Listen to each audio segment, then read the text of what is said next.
Okay, Assalamualaikum warahmatullahi wabarakatuh. Saya wakil kumpulan kami yang memilih tokoh kepimpinan iaitu Nabi Muhammad sallallahu alaihi wasallam. Dan ini adalah nama dan nombor matriks kumpulan kami. Nama saya Siti Rashidah binti Daud, nombor matrik 321300901. Pengenalan Nabi Muhammad SAW. Muhammad bin Abdullah merupakan pemimpin agama, sosial dan politik Arab serta pengasas agama Islam. Selain itu, baginda merupakan Nabi dan Rasul yang dipamit oleh Islam. Baginda juga adalah pemimpin yang menyatu semenanjung Arab kepada satu tata negara di bawah pemerintahan Islam. Seterusnya, Nabi Muhammad dianggap oleh umat Islam sebagai pemulih keimanan monoteistik ajaran Nabi-Nabi terdahulu yang dibawa oleh Nabi Adam, Nabi Nuh, Nabi Ibrahim, Nabi Musa, Nabi Isa dan Nabi-Nabi lain. Di samping itu, baginda juga pernah bekerja sebagai pengembala kambing.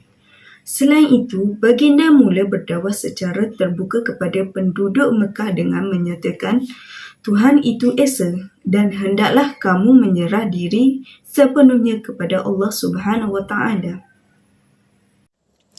Bismillahirrahmanirrahim. Nama saya Muhammad Daniel bin Rozaimi. Nombor matrik saya 3213005141. Rasulullah sallallahu alaihi wasallam telah dibangkitkan oleh Allah Subhanahu wa taala untuk memimpin umat manusia ke jalan yang selamat dan bahagia di dunia serta akhirat. Seterusnya, baginda merupakan seorang pemimpin yang terulung di dalam sejarah dunia. Selain dari pakar ilmu kepimpinan, baginda juga merupakan seorang yang hebat dalam undang-undang, psikologi, kekeluargaan dan sebagainya. Jadi, kepimpinan baginda yang teragung ini akan membawa umat Islam ke arah perpaduan, kesejahteraan dan keamanan dunia. Oleh dengan itu, antara usaha-usaha Rasulullah SAW dalam memimpin umat Islam ke arah kebaikan ialah yang pertama, baginda telah menjayakan visi dan misi. Hal ini kerana baginda merupakan seorang pemimpin yang memahami dan menghayati visi serta misi hidup. Ketika memimpin, baginda memotivasi, memahamkan dan mendidik umat Islam ke arah mencapai hala tuju yang telah ditetapkan. Yang kedua, baginda telah memimpin secara fleksibel, terbuka dan kreatif.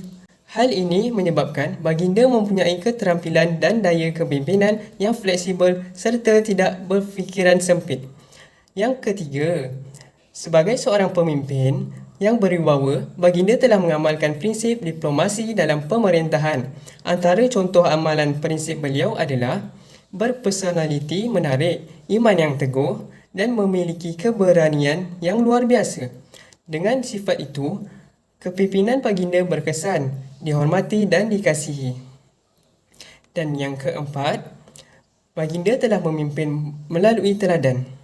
Hal ini disebabkan baginda juga seorang pemimpin yang dinamik, yang bersifat bertenaga dan turut serta dalam kerja-kerja yang penting. Baginda sebagai pemimpin tidak hanya mengarah, tetapi turun padang dan telah merasai susah payah umat Islam dalam menjalani kehidupan dan perjuangannya. Assalamualaikum, saya Amaluddin bin Mustafa. Nombor matrik 3213000951. Cabaran Nabi Muhammad. Para Nabi dan Rasul dipilih oleh Allah dalam kalangan manusia sendiri. Mereka bukanlah anak-anak Allah, jauh sekali untuk disembah. Mereka juga makan, minum, tidur dan mempunyai perasaan seperti kita manusia biasa. Namun mereka bersifat maksum, terpelihara daripada dosa, juga terhindar daripada sebarang kekurangan sama ada dari sudut fizikal maupun akhlak. Perkara ini penting bagi memastikan mereka menjadi contoh teladan terhadap kaum mereka. Muhammad menghadapi tantangan.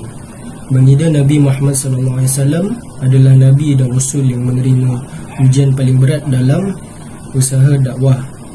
Pelbagai buku sirah menceritakan secara terperinci perjalanan dakwah baginda. Baginda kehilangan dua insan tersayang iaitu Khadijah, isteri baginda, dan Abu Talib, bapa saudara baginda yang banyak membela baginda suatu fasa awal dakwah di kota Mekah. Sahabat-sahabat baginda diseksa, malah ada yang dibunuh oleh pemuka kafir Quraisy hanya kerana mereka mempertahankan iman mereka. Malah baginda sendiri pernah dilempar dengan batu sehingga Assalamualaikum warahmatullahi wabarakatuh. Saya Haikal Hakimi bin Nazlan. Nombor matrik 321300131, dan saya akan menyambung bahagian kesimpulan. Kesimpulannya, baginda sentiasa mengamalkan sifat amanah dan tidak pernah mudah lemah semangat dalam menghadapi musuh. Baginda memperyakinkan ketika menghadapi musuh. Selain itu, baginda sentiasa ada kepada sama ada kawan atau musuh.